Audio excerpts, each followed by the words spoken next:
tonight. Taryn Williams from The Right Fit. Let's go.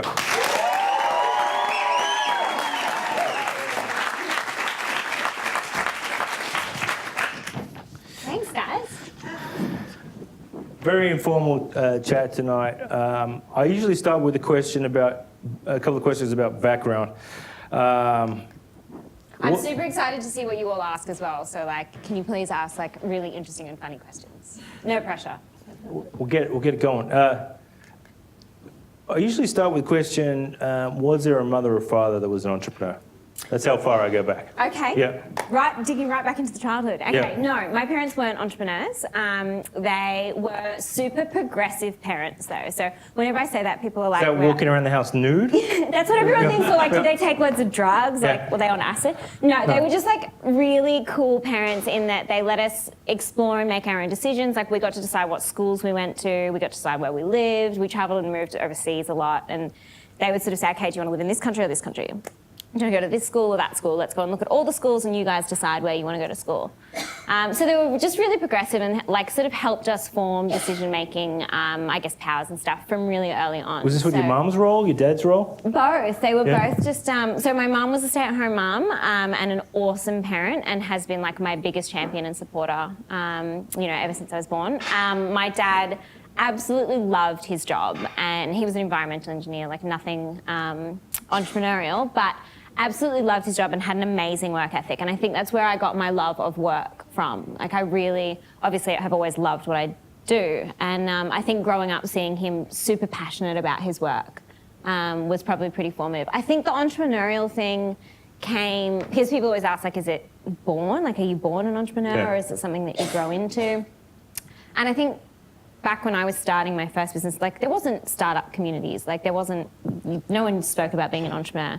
I don't think it was a thing that you knew about. But a lot of my friends had their own businesses. And I think being surrounded by that, I didn't realise that being an entrepreneur, not having a 9-to-5 was something different. I don't think that I realised, okay, that this is a different thing than going to university and following that traditional career path, going out, getting a job, getting a 9-to-5 and working for someone else. I was just sort of surrounded by people who had done it differently, who had a variety of different businesses of their own. So I think kind of being surrounded by that was probably where, when I went to launch my own business, I sort of had these people around me who had done it and was sort of a bit of a sounding board for me. Was that because where you travelled, the people you're talking about? Where did you travel to as a kid? So I was born in the Barossa Valley in South Australia. I grew up in Fiji, then moved to, so I was there for about 6 years. Then Far North Queensland, then Canberra for university, then Japan. Then I spent a little bit of time in Korea. So I've sort of been all over the place. Bit of time in the UK. I've been in Sydney for about 11 years now. So it's kind of all over the place. So I got to see a lot of the world and I got to travel a lot when I was modelling. So. And so, so your education, right? So after traveling around the world, you had this exposure to a lot of entrepreneurs and then different cultures, everything. What was the education like? Or you said modelling.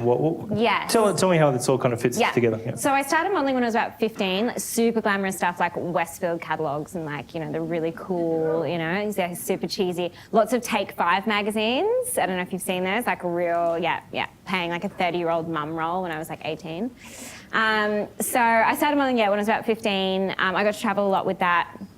Finished high school. My parents being these awesome parents that they were, I was overseas modelling and they were we're moving house. We're moving to Bowral, which is in the Southern Highlands. It's about 2 hours, hour and a half out of Sydney. There's no universities there. You're going to have to decide where you want to go to university. You can't come home because we've sold the family house and we're moving. And I was I kind of hadn't decided where I wanted to go to uni, what I was going to do, and they're well, you kind of need to figure that out whilst you're overseas and now. I was oh, okay. So it's still a very much a focus we want you to go to uni, right? So they were they were super cool, take a year off if you want, do whatever you want, but you just can't, you don't have a childhood bedroom anymore, so you can't come home. So go find something to do with your life. So I sort of applied to a whole bunch of different unis. I think it's your equivalent, I finished school in Queensland, so it's called something different now. But I got a really good UAI, and so I got special acceptance into quite a few courses, and that I could complete in a really short period of time. So I was I don't really know what I want to do. I had a kind of like idea of I wanted to be able to travel. I wanted something that allowed me to change people's lives. I was thinking maybe law, maybe politics, I don't know. So I ended up enrolling in international relations at ANU in Canberra. Never been to Canberra before, didn't know how cold it was. And yeah, also it's a really small town. I actually secretly love Canberra, so I'm not gonna slag it. But so yeah, packed up, moved to Canberra and started university there. And probably about maybe the first year in, I realised university was probably not for me. I think university education is awesome for those people that it's designed for, and I definitely want like my lawyers, whoever had the law startup, definitely want my lawyers, I want my doctors to go to university. Like there's definitely some skills that, you know, like I think it's really important you go to university for. Some things like arts, communications, you know, PR, maybe not, maybe go get like some practical on the ground experience. So I remember vividly being in this university lecture one day, and I was like, I'd been overseas for work, I'd come in, I was reading the newspaper, and my lecturer was up the front, like lecturing on like something from Europe in the 1600s, and I was like, this is like modern history. And I was like, this is gonna be a fucking long class. And the two people in front of me were like, oh my God, this is so interesting. And I was like, you're in the wrong place. I'm totally in the wrong place. Yeah. So I stuck it out purely because I kind of didn't know what else I wanted to do. And it was my last semester. I'd passed all my exams, handed in all my final assignments, and I got this opportunity to go and work in Korea. And I was like, wow, like what an awesome experience. I went to my lecturers and I was like, cool, so I'm going away, like these are my dates, blah, blah, blah. And they're like, oh, if you go, like we'll fail you based on attendance.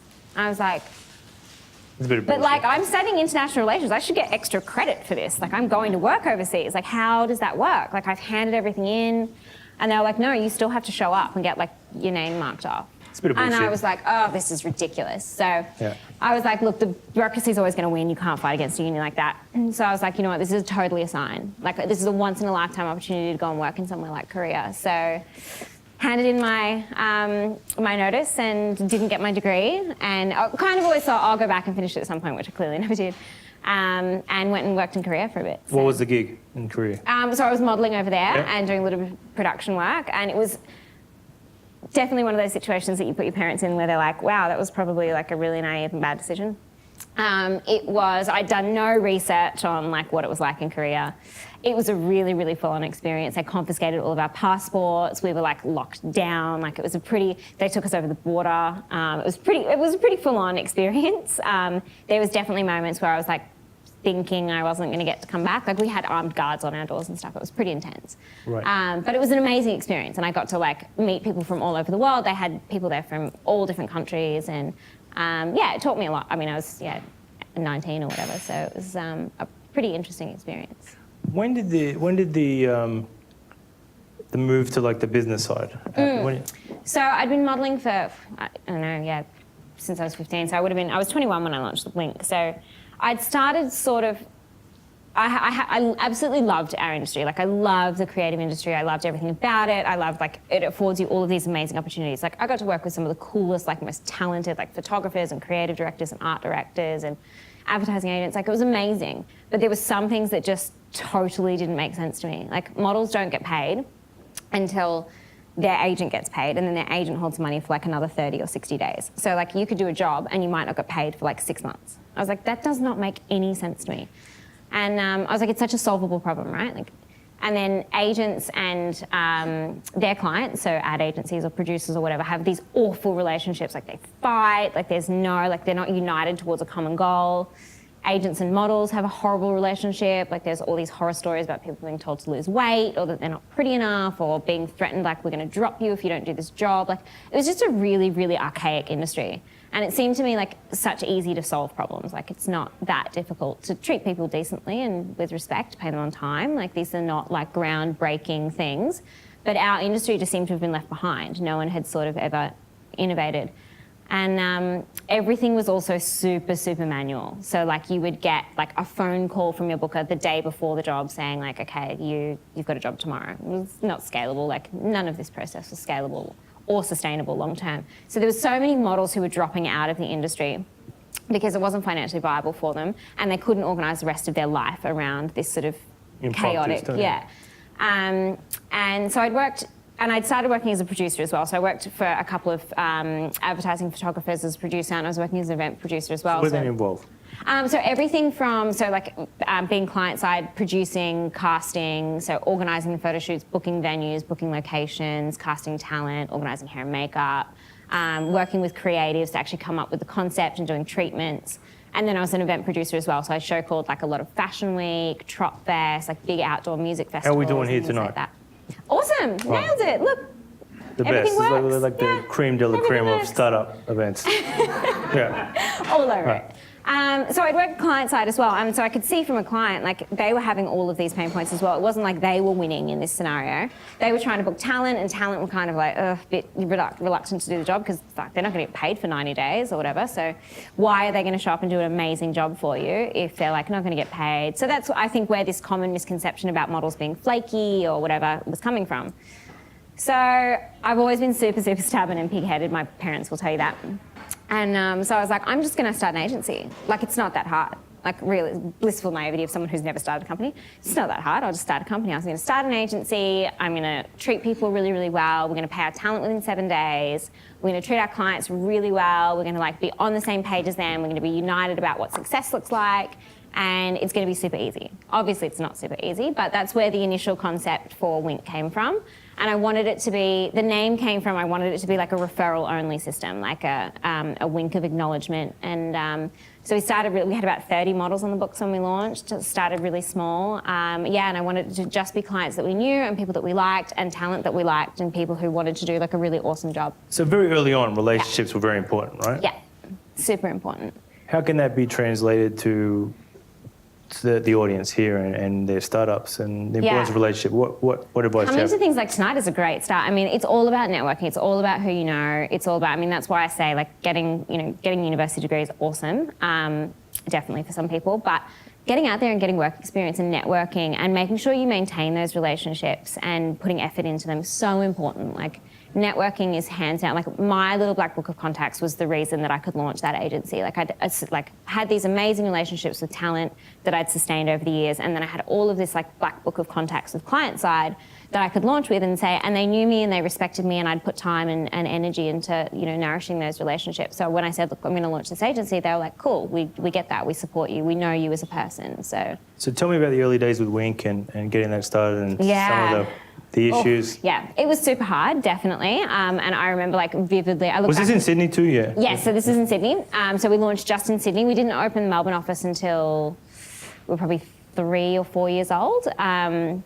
So launched in Sydney. We were very lucky that the first campaign that we booked was for Nokia flip phones. Remember those? And they were super cool.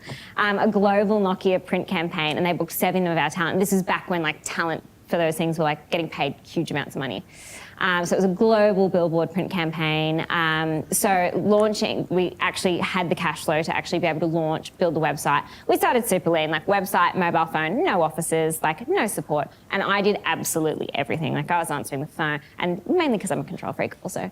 Answering the phone, doing our BAS, like doing every single booking. Like it was super, super hard. And we joke about it, Mags is here tonight, like sitting up and Googling like photographers in Sydney that we could cold call, like it was really like hard. There was no like outreach tools like there is now. There's no like growth hacking. There was no like online marketing, like Facebook was barely a thing, So it was like a super manual. You had to like maintain those relationships, call up your little black book and ask for referrals. LinkedIn wasn't a thing. Like you couldn't like find people. Yeah. And so we started super lean and built out the business and we were really, really lucky. The business was really built on referrals, people having a great experience, talent referring other models to us, and then clients referring other models to us, other clients to us. So it sort of grew really organically for probably the first 2 years. And I didn't know anything about like building a culture or like marketing a business or how to scale a business or build a team or anything like that. I was running pretty blind. I was really lucky that I had some pretty amazing mentors around me, one of whom owned an ad agency and had obviously been through this before. So there was moments where I was like, people would be like, look, can we have a copy of your public liability insurance? And I was like, yes, what the fuck is public liability? Yeah. So it was definitely like learning on the fly. And that's all businesses, fake it till you make it. Yeah.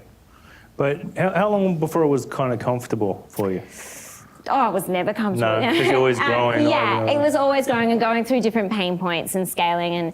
And I think that's what I loved about it too, is like as we grew, like obviously then you start hiring a team, and we got to a size where I was like, okay, we actually do need awesome people around us. Like we need an amazing CFO, we need amazing bookkeepers, we need an amazing like legal expert, we need all of these people around us to actually be able to allow this to scale. So that took probably 3 years for it to really start to take shape and really start to feel like, okay, this is a real company with, you know, we've got some systems and processes in place. There was definitely a lot of stuff that was still, you know, flying by the seat of our pants. But well, you were also given like the premise for the business.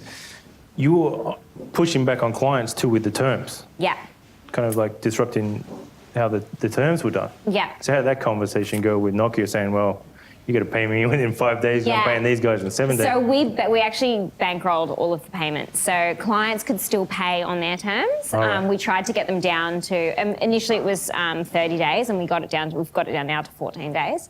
But so we were and we still had ad agencies that were paying in 90 days. So we had to like bankroll all of that. So cash flow was like huge issue, literally just managed by being completely scrupulous with what we spent our money on and never paying myself or paying myself last, and just having to be really, really scrappy for those first like 3 years. It was there super investment? tough. Can I ask No, we didn't. Never. That's even harder. Completely bootstrapped the whole way through. So The banks aren't very helpful. no, Except for NAB with Tim. no, and I refused to get a credit card.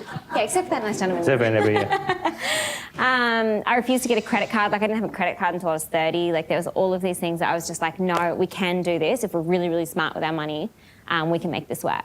And so we paid our models within 7 days, but bankrolled it all for clients. So talk about the growth. You said you went to Melbourne. You talked about a bit about culture. How did the Wink grow out, and then let's get into the journey of the right fit. And I'm guessing it was you saw the problem with your own agency. Yeah. Yeah.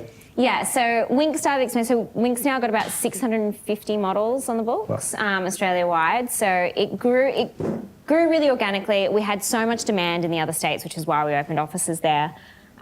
Initially, we were servicing everything from the Sydney office, and that sort of wasn't scalable. We needed to put a team on the ground in each location. The business sort of started to scale.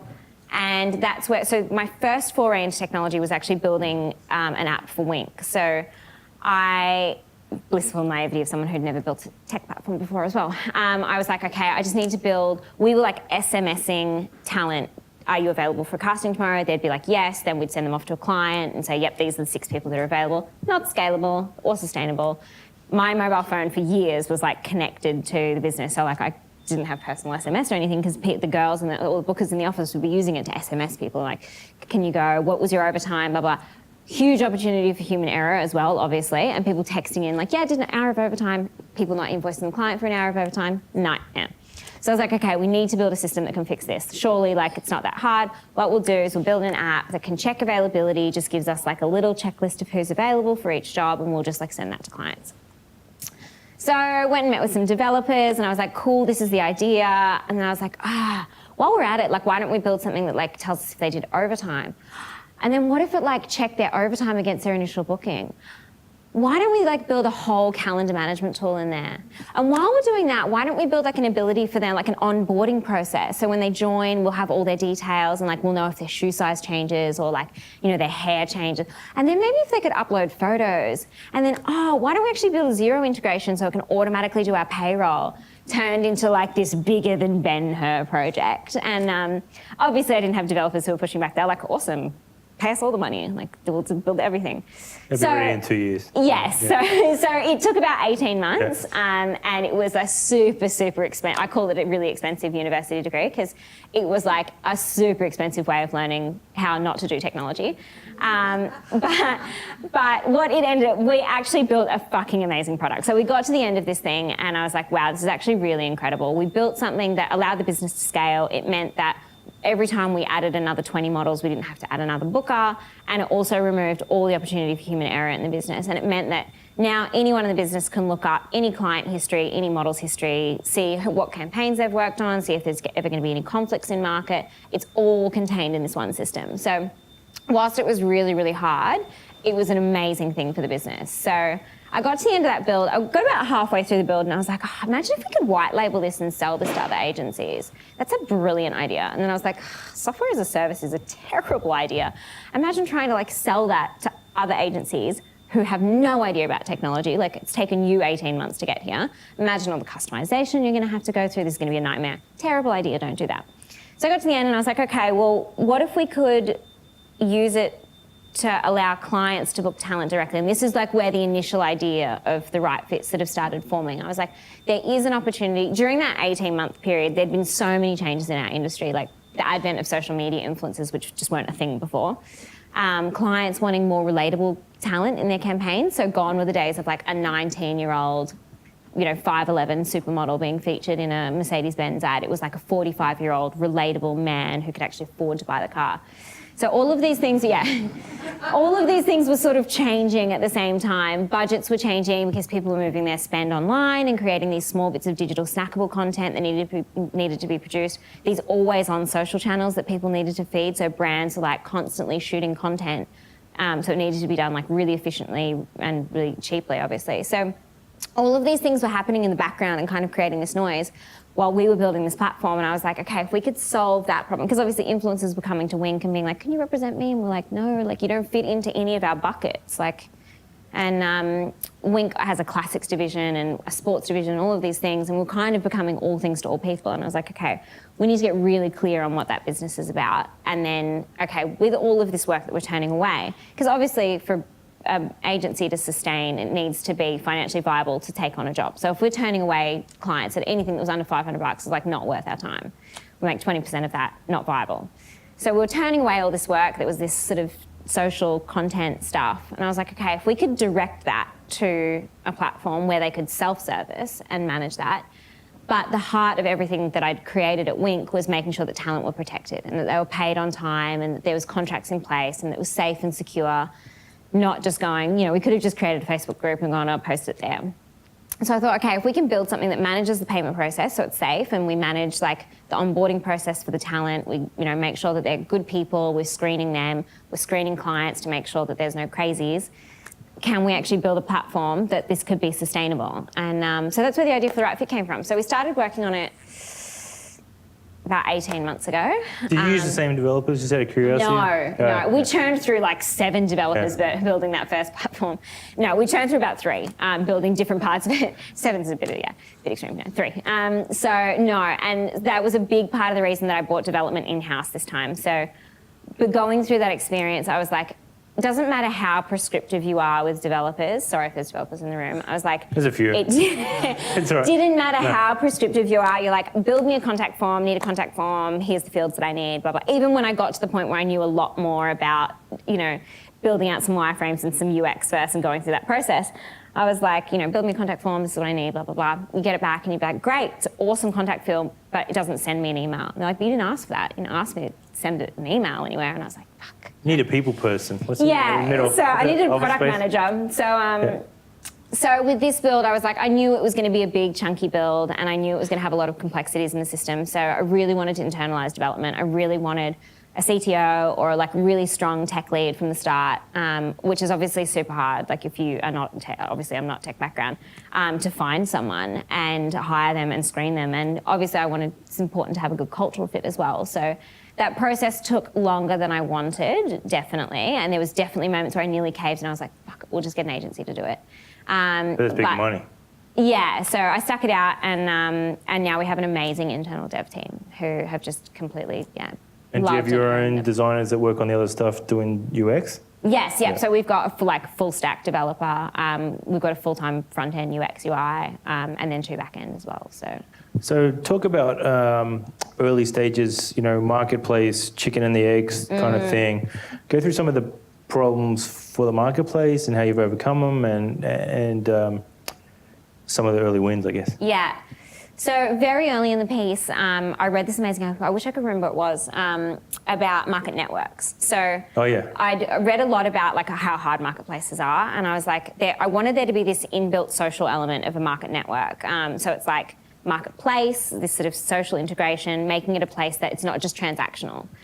So that was the big broad vision for the Right Fit long term, is that it becomes a real market network. So obviously, I know the article. Oh, okay, yeah. I think it's Clayton Christensen, or it could be. I don't know. Anyway, I'll send it to you when I find it.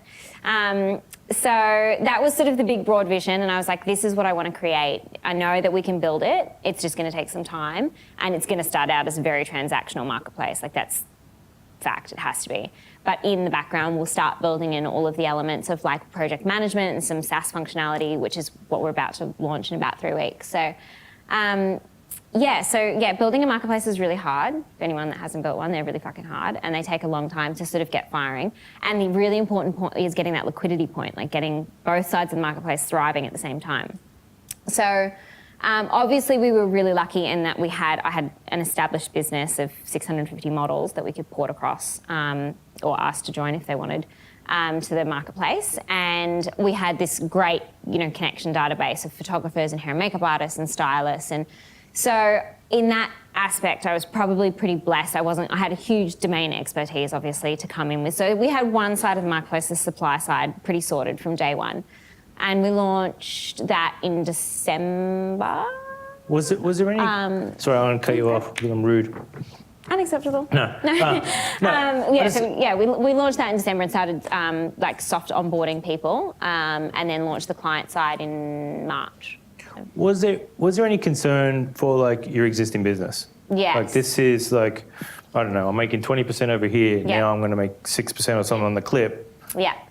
How did you overcome was your thinking like, well, this is scalable, this is not quite as scalable? Yeah. How did you get your head around that? Definitely. I could see the landscape changing. So I knew that there wasn't going to be car ads for models used to be like $40,000, and they just were not. They're like 4 now. So I was like, this industry is changing and the landscape is changing and things are moving online. So the advent of social media meant if people wanted to contact an influencer or a model or a photographer, they could do it direct. They didn't need to go through an agency anymore. So I knew that whilst I do obviously still own an agency, I do believe there's a place for agents and agencies, but I don't think that they're going to be the powerhouses that they used to be. So I could see that this was changing, because people ask me that all the time, like, why would you cannibalize your own business? Go disrupt like another industry. Don't cannibalize your own existing profitable business. But I could see someone was going to do it. Like, it was going to happen. So it was either going to be us or someone else. So I was like, well, better be us, because I don't want someone else cannibalizing my business and stealing all my clients. So it definitely was something I was concerned about. And I was like, and we really didn't know. Like, we were like, are all of our clients immediately just going to be like, it's cheaper over here, off we go? Or is there going to be a place for both? So the first 3 months was obviously like super nerve-wracking. But there is a place for both, and we do, Wink's still thriving and doing really well. And you sell more like on service now with the high-end clients? It's like we're more hands-on. Yeah, and it's sort of this perfect balance that if you come to the Right Fit and you're like, hi, I need help, like, can you please tell me what to buy online? There's a full-service agency if you want that. And then at Wink, if you don't have the budget, or you don't have turnaround time or whatever to go through a full casting process, or you need the additional services that Wink doesn't offer, then they can plug into us. So it's very complementary.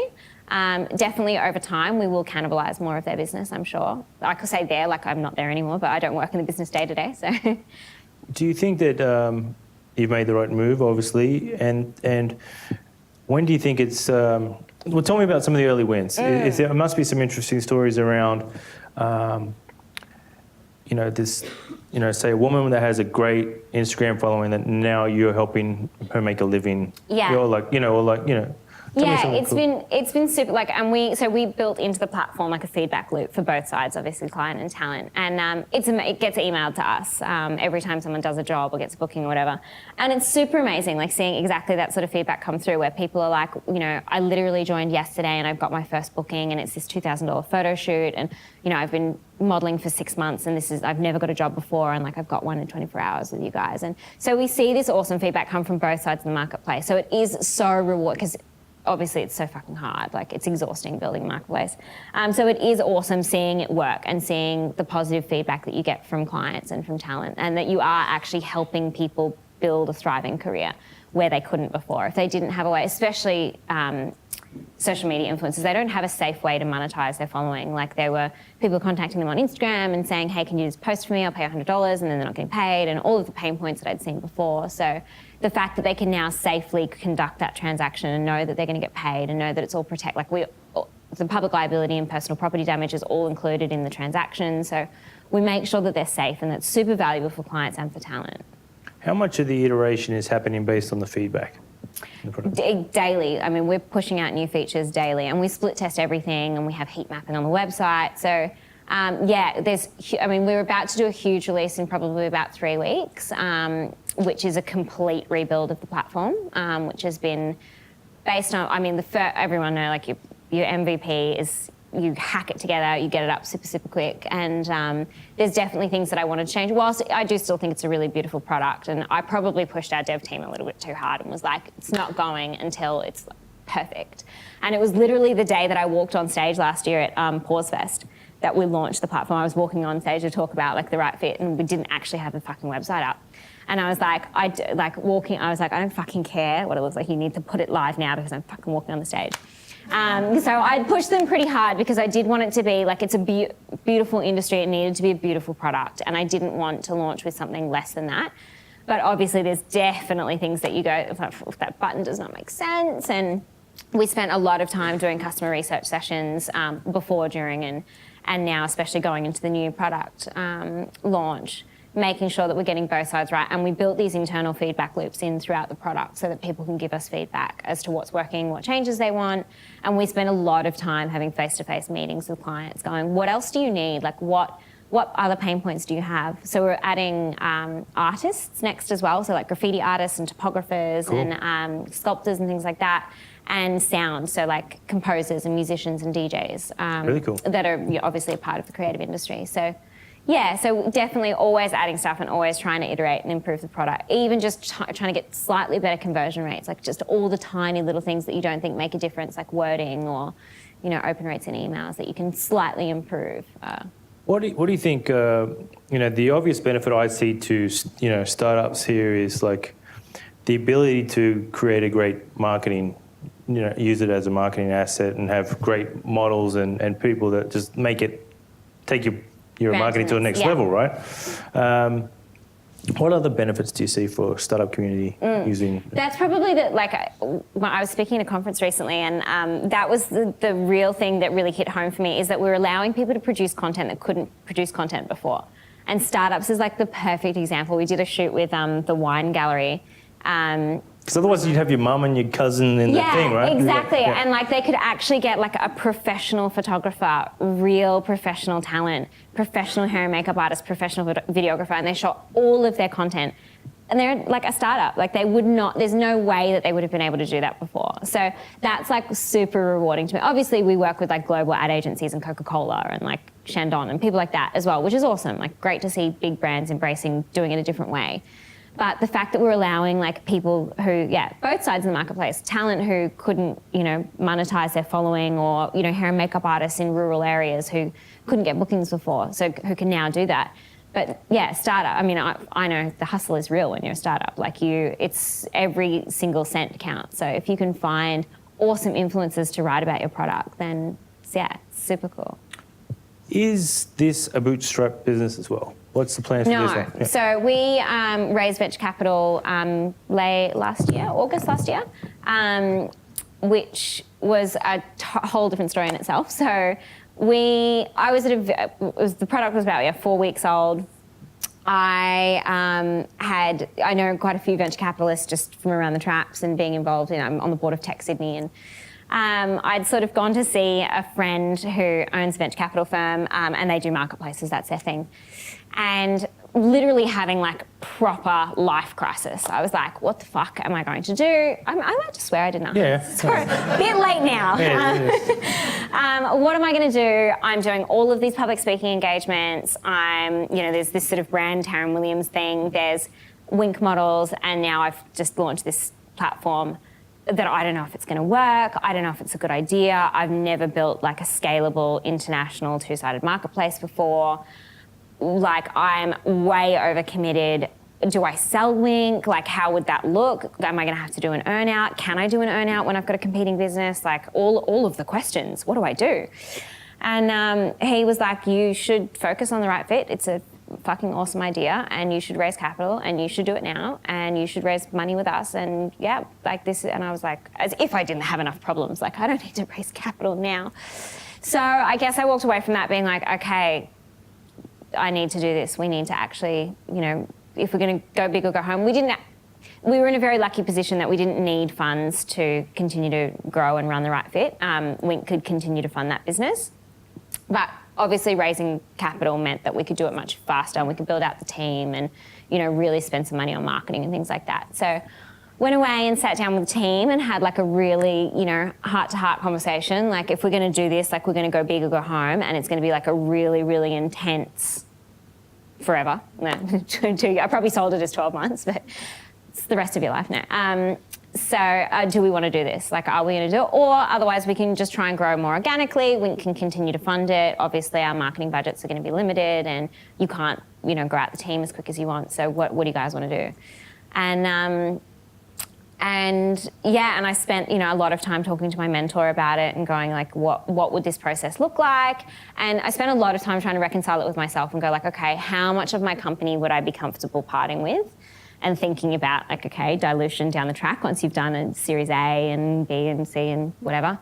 How much am I willing to part with? And then I went down and wrote out all of the people that would be like on my dream, if I could have a dream team, like if I was building like a fake NRL, like, Yeah, I love this. This is great.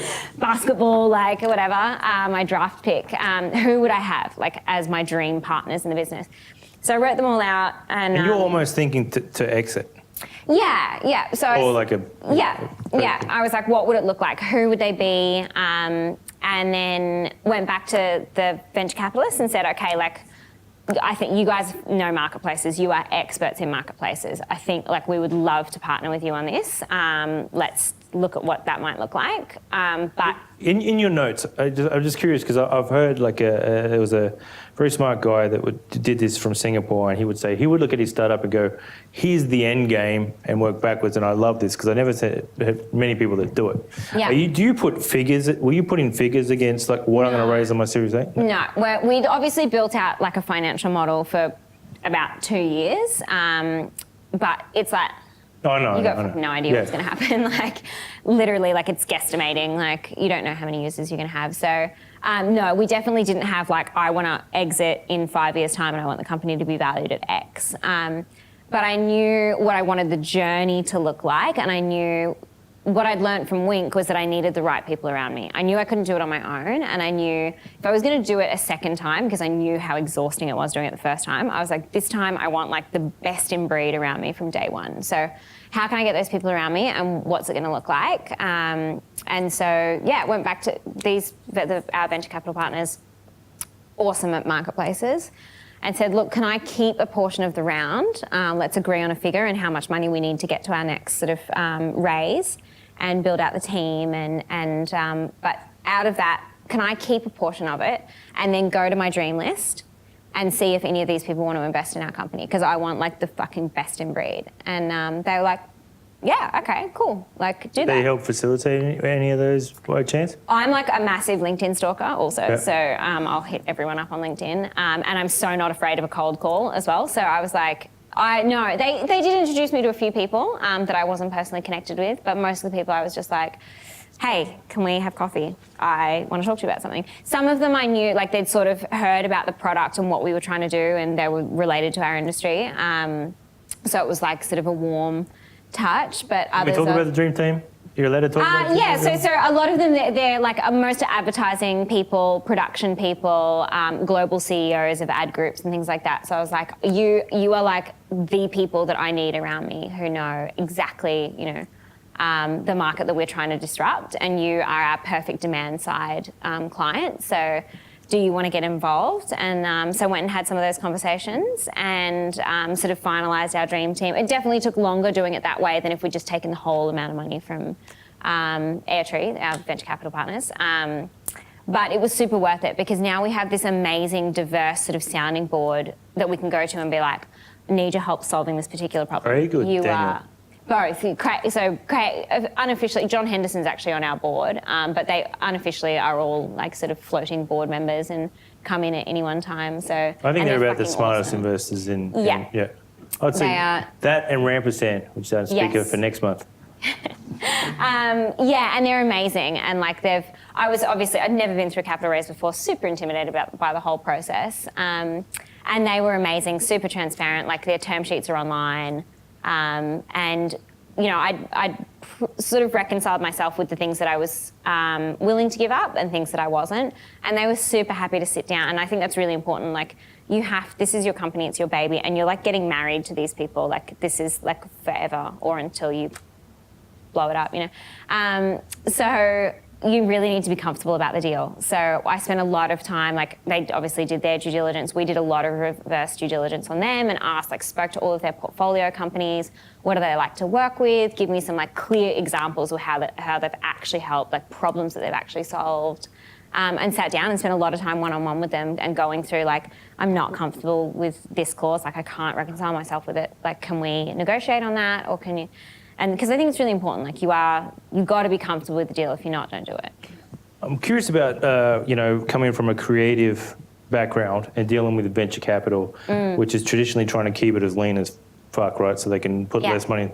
How do you argue this? Like, I know I need $500,000 or whatever for this ad, or to do a great job with creative. Yeah. Where they would be trying to like the other startup that the accounting startup whatever can do it for 25 grand. Why do you need $500,000? How did you have this? We're actually very lucky in that we have like this huge pool of creative resources to pull on. Sure. So we actually can produce awesome creative for actually not that much money. But I definitely agree with you. Like there's definitely the way that we look at the universe is totally different. And I think that's why it's really important to have like this diverse sounding board. So they come in and they'll be like, this is like a really black and white way of looking at the world. And we'll come in and be like, here's some shades of grey. And it's really good because they hold us accountable and vice versa. At the end of the day, like super, from day one, they've been super like, this is your company.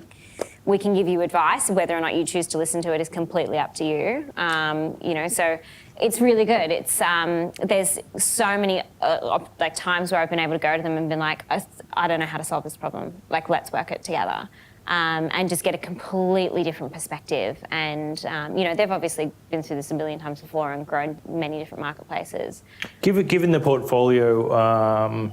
Because I didn't know it was Airtree, by the way, but 90 Seconds, right? Yes. Super cool business. Yeah. I think they're from New Zealand. Tim is awesome. And super when I'm just hearing this, so they allow you to, like, we got videographers around the world, Paris, Dubai, whatever, and you can kind of collate, these scenes and create this amazing...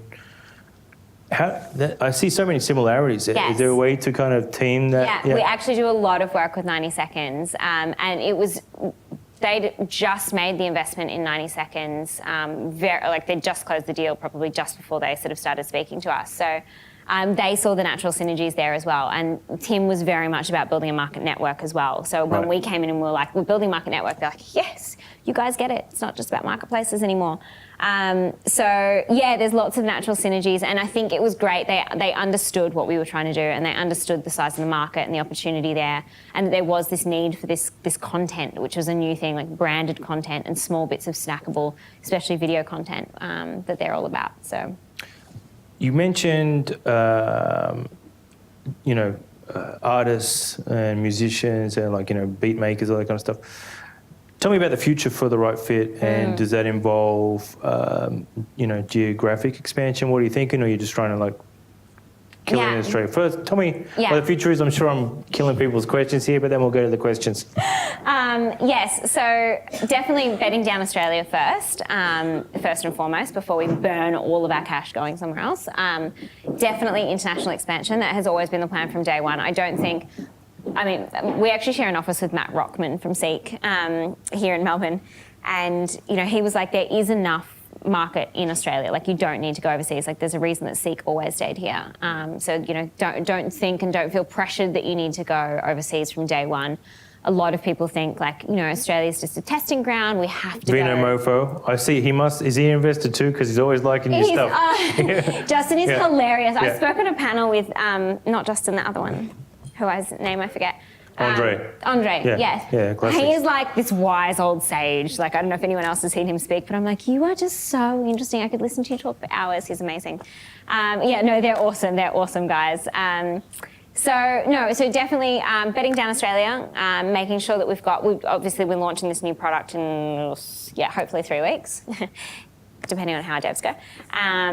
And so making sure that we've got the new product all thriving as we want. We're launching some pretty game-changing new features in this next version.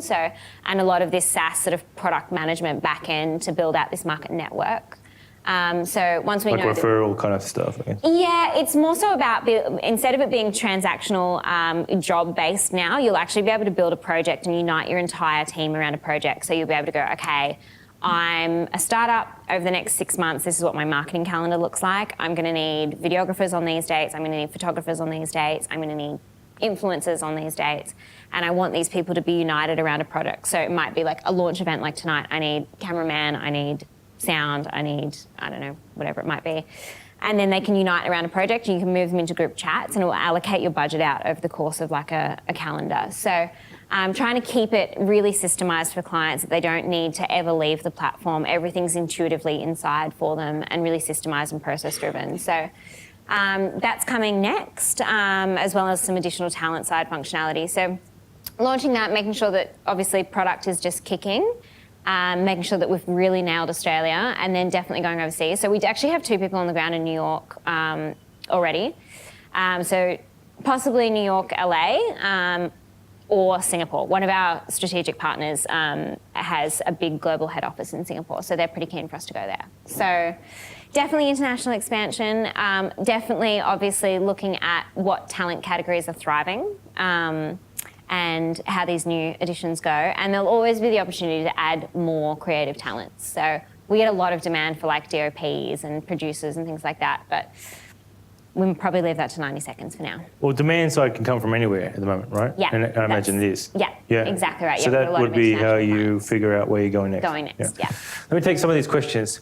What is the worst business advice you've ever received and what was the best? That's a good question. Worst. Don't do the marketplace. God. Oh, I got some really bad tax advice when we were first setting up Wink. Definitely learnt the hard way.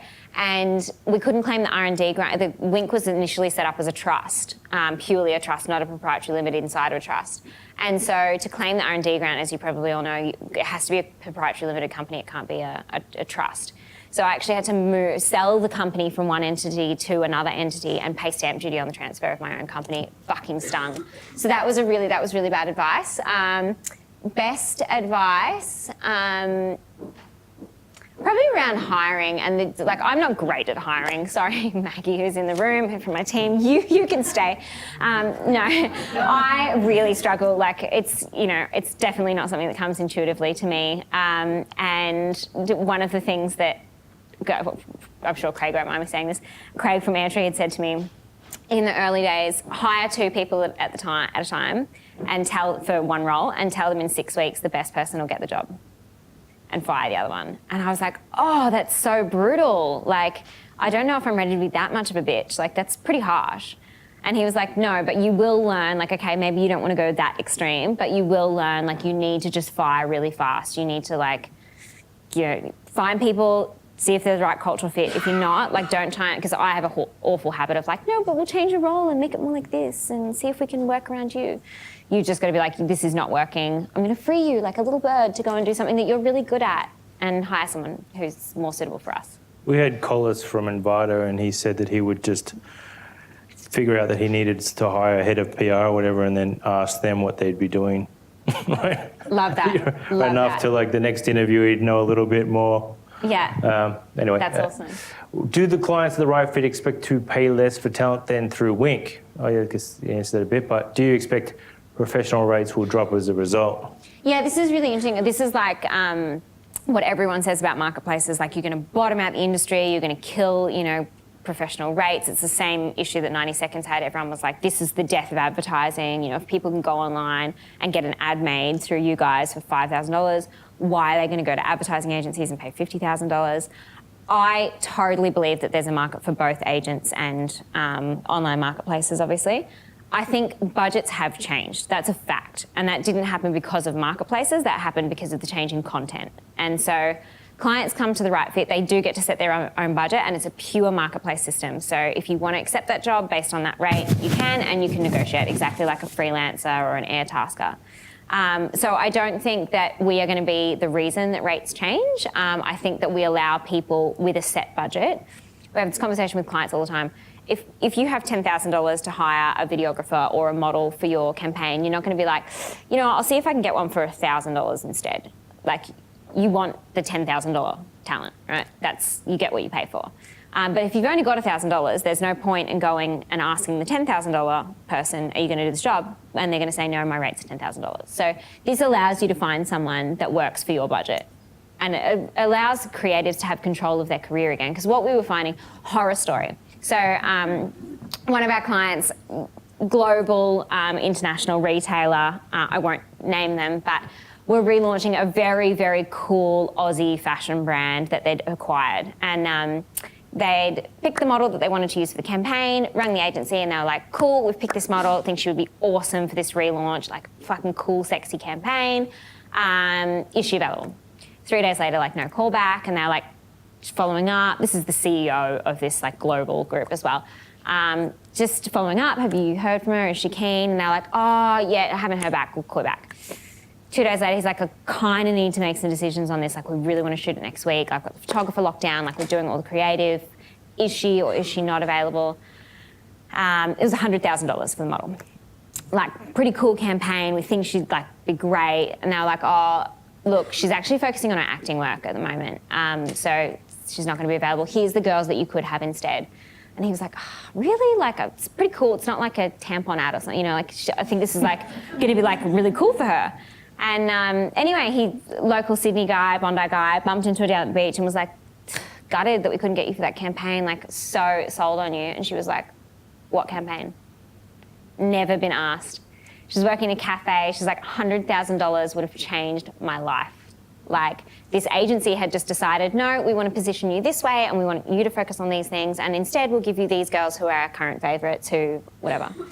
So putting the control back in the hands of the people that it belongs to, clients and talent. Wow. We'll take one more, something a bit more upbeat. Was that a really morbid story? No, good story. It's good. We need the war stories. What could you advise from your journey that would be invaluable to any startup? Ooh. Ask lots of questions along the way. Like, get yourself around really, really amazing people. As I said, like, I'm the biggest LinkedIn stalker. I'll like hit up complete strangers and be like, can I please have an hour of your time? Like, I need to pick your brain on. I met my current mentor by asking someone completely random off LinkedIn who had a global e-commerce platform. What we were trying to decide whether we were going with Stripe or eWay or Braintree, and I was like, which one? Like, surely someone must know the answer to this. This guy will, like, he's the global CEO of an e-commerce platform. He'll fucking be able to tell me the answer. Who did you use? And he's like, I don't know. Like, I don't deal with that stuff. Clearly he should know. But anyway, he was like, speak to my CTO. And that's how I met my current mentor, who was his CTO. So just the power of reaching out to people and being like, hey, can you help me solve this one? Like, that was a super narrow problem. Like, which one of these platforms do I choose? Find the person who's like expert in that field and be like, how can you help? Can you play? No one will say no. Like, the worst you'll get is like, I can't right now, but I can in a month's time. Or like, I don't have time for face-to-face. Can you give me a call or shoot me an email with your question? No one has ever said no. People want to help, and then they're vested in your journey and they want to see you succeed. So get out there and hit people up on LinkedIn. Yeah, or if they don't write back, just try again later, right? Yeah. Like, people are fucking busy. Yeah, absolutely. We'll do one more. Tell us what you expect. We did that. What does a day in your life look like? It's pretty horrible. No, I get up very early, so I do get up my days. So because we have a team in New York, I have a meeting with them at 7:30 every morning because we do a daily stand-up, and one of our dev is there at the moment. So I get up at 5:40, go to the gym, get to the office, have breakfast at the office, have about 17,000 coffees, and have a meeting with our dev team at 7:30. and do a run through with them. From there, I try and do, so that first like hour and a half before anyone hits the office is like the bliss time where you actually get to do any sort of like blue sky thinking or anything like that before it just becomes the daily churn of like emails and phone calls. Is there meditation in there? I think this was a Steve question, but I'm not sure. No, I would love to meditate. I have tried so many times. If anyone meditates here, like power to you, because like I've been to that many meditation courses, meditation retreats, like downloaded that many meditation apps, had that many people tell me like, you need to meditate. And I'm like, I fucking know. But I just can't do it. Like, I don't know how. Like it just, I'm like. I was just curious. I fight. I think I've got an excuse. I'm like, but I train in the morning, so I can't do it then. And then like, you say not to do it at night before you go to sleep, so I can't do it then. So anyway, I've got loads of excuses about why I can't meditate. I've got little girls hanging off me, man. I can't like. Yeah. So then I have loads of like face-to-face. I'm all about the face-to-face meeting as well. Like I think it's super important, all about relationship building. And you really do understand, like coming to someone's environment, like going to their office and seeing like, okay, like what are the pain points in this company and how big is their team and what would they need and like how could we help that? And getting to know them and like really understanding that. So I have I probably have 5 or 6 face-to-face meetings a day, all over Sydney and Melbourne when I'm here. And in between putting out lots of fires on emails, and then I have a product meeting once a week, so 2-hour product meeting with the team on Mondays. Then we do like once a week scrum. We build in fortnightly sprints, but we still do a once a week scrum anyway, just to catch up on where product's at.